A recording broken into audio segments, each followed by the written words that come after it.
Hey guys, Assalamu alaikum. This is Urmi Sheikh from Urmi's Virtual Diary. Welcome to my another blog and welcome to my beautiful life. আশা করছি সবাই ভালো আছেন। আপনাদের দোয়ালার মতো আমরা অনেক ভালো আছি। তো চলে আসলাম নতুন একটা ভিডিও নিয়ে। আশা করছি আপনাদের সবার অনেক ভালো লাগবে। তো আজকের ভিডিওতে থাকছে কোথায় গেলাম, কার সাথে গেলাম, কে গেলাম আর কি এনজয় করলাম সব কিছুই আপনাদের সাথে ডিটেলসে শেয়ার করব। তো কথা না বাড়াই, চলুন শুরু থেকে শুরু করা যাক। দেখেই বুঝতে পারছেন আজকে চলে আসলাম ফ্যান্টাসি কিংডমে। আর আমার মনে হয় না বাংলাদেশের কোনো মানুষ আছে যে ফ্যান্টাসি কিংডম চিনে না বা একবার হলেও যায়নি। তো আমিও আগে গিয়েছি, তো এটা হচ্ছে আমার সেকেন্ড টাইম। আর আমার হচ্ছে ফুল ফ্যামিলি নিয়ে গিয়েছিলাম, শ্বশুর বাড়ির সবাই, বাবার বাড়ির সবাই। তাহলে মানে বুঝতেই পারতেছেন যে আমি কতটা হ্যাপি। ও সাথে আমার ফ্রেন্ডসরাও ছিল। মানে আর কি দরকার বলেন, আর কিছু দরকার আছে লাইফে? এটাই তো মানে সবচেয়ে বেশি আনন্দের। বাবার বাড়ি, শ্বশুর বাড়ি, যত ফ্রেন্ডসরা আছে সবাই মিলে, ফ্রেন্ডস তো সবাই না, মানে আমার ফ্রেন্ডস, ক্লোজ ফ্রেন্ডস যারা ছিল, কাকি, কেয়া, ওরা, তারপর হচ্ছে আমার আব্বু আম্মুর, আমার বোনেরা, আমার শাশুড়ি, আমার যা, ননদ, দেবর, আমরা সবাই গিয়েছিলাম। মানে সপরিবারে সবাই গিয়েছিলাম। তারপর এই তো মানে আমি মনে মনে এত বেশি এক্সাইটেড। একটা বাসে শুধু আমাদের নিজেদের লোকই ভরে গিয়েছিল, এত মানুষ গিয়েছিলাম। আর সবাই আর কি অনেক বেশি এনজয় করব ওইটা নিয়েই আর কি মন থেকে ওইটা পোষণ করতেছিলাম কালকে রাত থেকেই, যে সকালবেলা হলেই হচ্ছে সবাই সেজেগুজে যাব আর হচ্ছে অনেক বেশি এনজয় করব। তবে এর মধ্যে একটু পানি ঢেলে গেল একদমই, মানে অনাকাঙ্ক্ষিত একটা ব্যাপার আর কি আমাদের সাথে ঘটে গেল। আমাদের যেই ড্রেসগুলো নিয়েছিলাম একটা ব্যাগে করে, সুইমিংয়ের ড্রেস সব হচ্ছে একটা ব্যাগে ছিল, আর ওই ব্যাগটা হচ্ছে আমরা রিকশায় রেখেই চলে গেলাম। মানে এটা একদমই আনএক্সপেক্টেড ছিল। কিভাবে যে কি হলো কিছুই বুঝতে পারলাম না। এত বড় একটা অ্যাক্সিডেন্ট ঘটে গেল।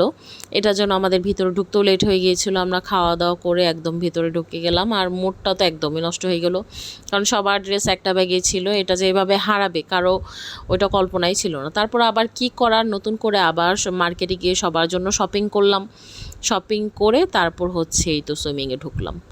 মানে কিছু অ্যাক্সিডেন্ট একদম ভোলার মতো না, এই ব্যাপারটা হয়তো আমরা কখনো ভুলবো না। তো এই যে কথা বলতে বলতে অনেক দূর হচ্ছে চলে গেলাম। আমরা এখন সুইমিংয়ে ঢুকে পড়েছি, যেহেতু দুপুর হয়ে গেছে। তো বাইরের রাইডগুলো থেকে হচ্ছে সুইমিংয়ে বেশি এনজয় করা যাবে, এই জন্য কথা না বলে সবাই আর কি সুইমিংয়ে চলে গেলাম ফার্স্টেই। সুইমিং শেষ করে এরপর হচ্ছে আমরা রাইডগুলোতে উঠবো। তো এখানে দেখতেই পাচ্ছেন আমরা সবাই কতটা এনজয় করতেছি, অনেক বেশি এনজয় করেছি। কিন্তু ওই বিষয়টার জন্য সবার একটু মনটা খারাপ ছিল। পরে আবার এখানে গিয়ে সব কিছু ভুলে গেলাম, কারণ যা হয়েছে ওগুলো মনে রেখে তো কষ্ট পেয়ে কোনো লাভ নাই। আর কষ্ট তো লাগতেছিল, কারণ একটা ব্যাগে সবার ড্রেস ছিল, কতগুলো ড্রেস বোঝাই যাচ্ছে, সবার নতুন নতুন ড্রেস ছিল। তো কিছু করার ছিল না, কপালে ছিল, এই জন্য হয়েছে। যাক, এইটাও একটা মেমোরি হয়ে থাকবে যে একবার ফ্যান্টাসিতে যাওয়ার সময় আমাদের সব ড্রেস হারিয়ে গেল, আবার নতুন করে শপিং করে তারপর আর কি যাওয়া লাগলো। তো আর কি বলবো, ওই ব্যাপার আর নাই বলি। আমরা এই যে এখানে সবাই বেশি ফ্যামিলি সবাই মিলে অনেক বেশি মজা করতেছিলাম। আর দেখতেই পারছেন আশেপাশের লোকজনরাও অনেক বেশি মজা করতেছিল। আমাদের প্রাইভেসি আমাদের কাছেই ছিল, আমরা হচ্ছে সবাই একসাথে ছিলাম, মেয়েগুলো একটা সাইডে ছিলাম। আর এই তো দেখেন সারফারাজ এখানে কী যে এনজয় করেছে। সারফারাজের কথা আর কী বলবো, ও মানে কারোর সাথেই ছিল না, ওর মতো নিজে এনজয় করেছে অনেক। তো বলতে বলতে সুইমিংয়ের শেষ হয়ে গেল, আমরা এখন বের হয়ে গেলাম। এখন আবার রাইডগুলোতে উঠবো। তো রাইডগুলো এনজয় করার জন্য ফার্স্টেই সবার এনার্জি অনেকটাই লস হয়ে গেছে, কারণ আসার পর থেকে সুইমিংয়ে এত বেশি এনজয় করেছি, এত বেশি মানে এনার্জি লস করেছি বলার বাহিরে। সবাই দৌড়াদৌড়ি, ঝাপাঝাপি, যত রাইডগুলো ছিল সবগুলো তো উঠেছিলাম। আমরা ওইখান থেকে বেরই হয়েছিলাম মেবি 5টার দিকে বা 5:30টার দিকে।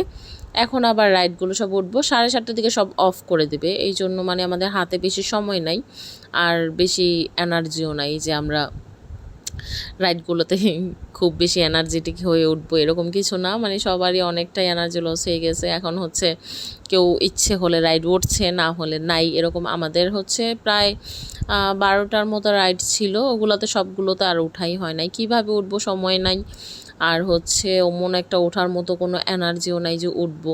শুধু আর কি টাকাটা নষ্ট হয়েছে বুঝতে পারতেছি, কিন্তু কিছু করার নাই। এই যে এখানেই হচ্ছে রোলার কোস্টার উঠে গেল, আমার আব্বুরা এখন উঠেছে, ওনারা আসার পর আমরা উঠবো। তো ওইটা ছিল ম্যাজিক কার্পেটের কথা আর কী বলবো, মানে ওটাতে ওঠার পর মনে হয়েছিল যে লাইফের সবচেয়ে বড় ভুলটা করে ফেলেছি ওইটাতে উঠেই। এত ভয়ানক ছিল। দেখতেই ভয়ানক লাগে, দেখতে যতটা না ভয়ানক যারা উঠেছে তারাই বলতে পারবে যে কতটা ভয়ানক ওইটা। তো এখানে হচ্ছে রোলার কোস্টার রয়েছিলাম, রোলার কোস্টারটাও অনেক বেশি ভয়ানক লাগে। আমার আব্বু তো দুইটা রাইডে উঠে একদম অবস্থা খারাপ, আর কোনোটাই উঠতে পারে নাই। তো এখানে আমরা আবার এই রাউন্ড রাউন্ড ঘুরে, এটা কী বলে আমি সঠিক জানি না, এটাতে উঠে গেলাম। আরও অনেকগুলো রাইডে উঠেছিলাম, কিন্তু আমার ভিডিও করার মতো কোনো এনার্জি ছিল না, বললাম না যে আমাদের একদমই ভালো লাগতেছিল না। তো এই তো যা করেছি, যা হয়েছে সব কিছু আপনাদের সাথে ছোট্ট পরিসরে ভিডিও শেয়ার করে ট্রাই করলাম। কেমন লেগেছে অবশ্যই জানাবেন। আর হচ্ছে আজকের ভিডিওটা এই পর্যন্তই। ওয়াটার ওয়ার্ল্ডে অনেক বেশি এনজয় করছি, রাইডগুলোতে এনজয় করেছি, কিন্তু রাইডগুলোতে হচ্ছে আমাদের অত একটা এনার্জি ছিল না, ভালো লাগতেছিল না, ক্ষুধাও লেগেছিলো অনেক, খাওয়া দাওয়া করেছিলাম তাও আর কি। তো এখানে রায়হান আবার বাসে একটু ঘুমাচ্ছিল, এই নিয়ে আমরা সবাই হাসাহাসি মজা করতেছিলাম। দেখেন একটা বাসের মানে এক সাইড পুরোটাই আমাদের লেগেছিল, এই প্রথম থেকে শেষ পর্যন্ত সবাই আমাদেরই লোক। আর এই যে সারফারাজ তো অনেক অনেক এনজয় করেছে, আমরা অনেক বেশি এনজয় করেছি। আলহামদুলিল্লাহ সব কিছুর জন্য সব কিছু অনেক ভালো কেটেছে, ফ্যামিলির সাথে সময় কাটাতে ভালোই লাগে, ফ্রেন্ডসদের সাথেও। তো আজকের ভিডিও এই পর্যন্ত, সবাই ভালো থাকবেন, আমাদের জন্য দোয়া করবেন। Thanks for watching.